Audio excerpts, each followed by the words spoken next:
इतिहास को किताबों के पन्नों से मिटाया जा सकता है, लेकिन किलों की पत्थरों और दीवारों पर खड़ी कहानियां साहस और बलिदान की गूंज सुनाती हैं।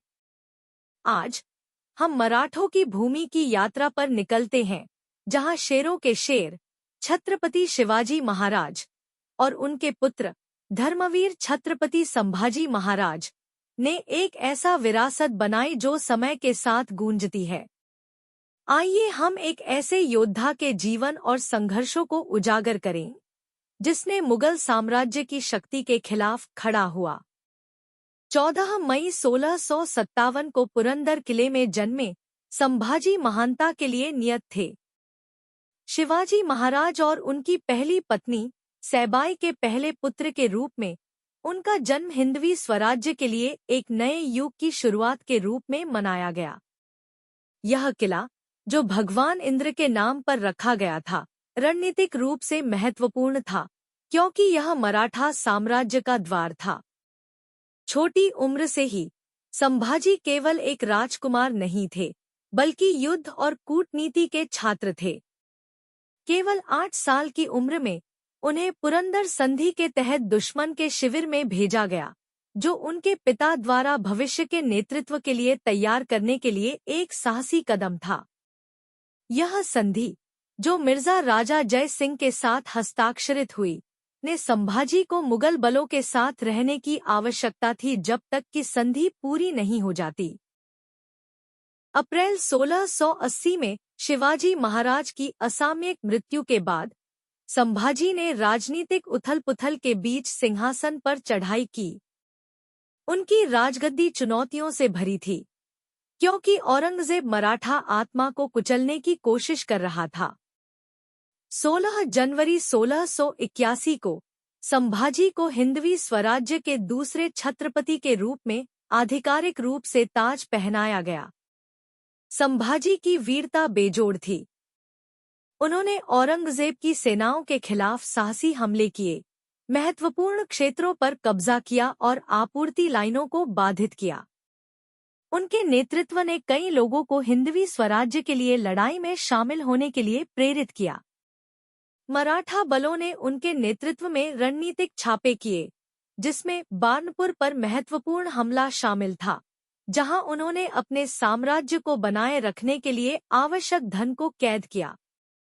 गणोजी शिर्के, संभाजी के अपने साले, उनमें से एक थे, लेकिन उन्होंने संभाजी का विश्वास तोड़ा और औरंगजेब को उनके स्थान के बारे में जानकारी दी। दुर्भाग्यवश उन्होंने छत्रपति संभाजी महाराज और कवि कालाश को पकड़ लिया। गिरफ्तारी के बाद यातनाएं शुरू हो गईं और उनके हाथों से नाखून निकाल दिए गए। छत्रपति संभाजी को धर्मवीर कहा जाता था क्योंकि उन्होंने इस्लाम में धर्मांतरण के बजाय अत्यधिक पीड़ा और अंततः मृत्यु को प्राथमिकता दी। संभाजी महाराज को धर्मवीर का उपाधि तब मिली जब उन्होंने धर्मांतरण के बजाय मृत्यु को चुना। यह हिंदुओं को एकजुट करता है, जिन्होंने औरंगजेब के इस्लामी जिहाद के खिलाफ उठ खड़े हुए। छत्रपति संभाजी महाराज के जीवन से हमें कई महत्वपूर्ण सबक मिलते हैं। पहला, महानता की क्षमता।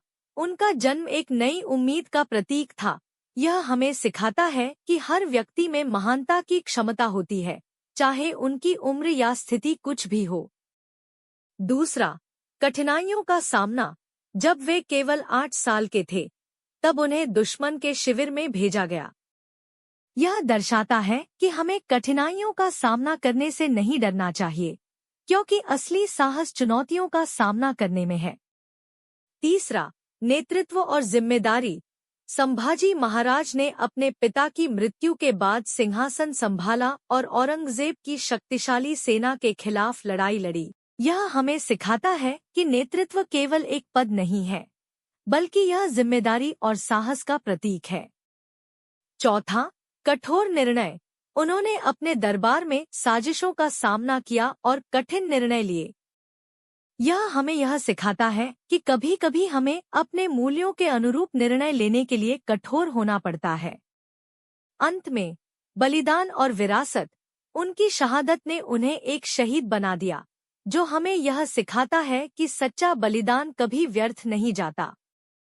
हमें अपने मूल्यों के लिए खड़े रहना चाहिए, भले ही परिस्थितियां कितनी भी कठिन क्यों न हों। इन सबक के माध्यम से हम अपने जीवन में साहस, जिम्मेदारी और बलिदान के मूल्यों को अपनाने का प्रयास कर सकते हैं। जय हो छत्रपति संभाजी महाराज। उनका साहस, बलिदान और नेतृत्व की भावना हमें हमेशा प्रेरित करती रहेगी। उनकी विरासत को याद करते हुए हम अपने जीवन में उनके आदर्शों को अपनाने का प्रयास करें। जय भवानी, जय शिवाजी, जय शंभूराजे।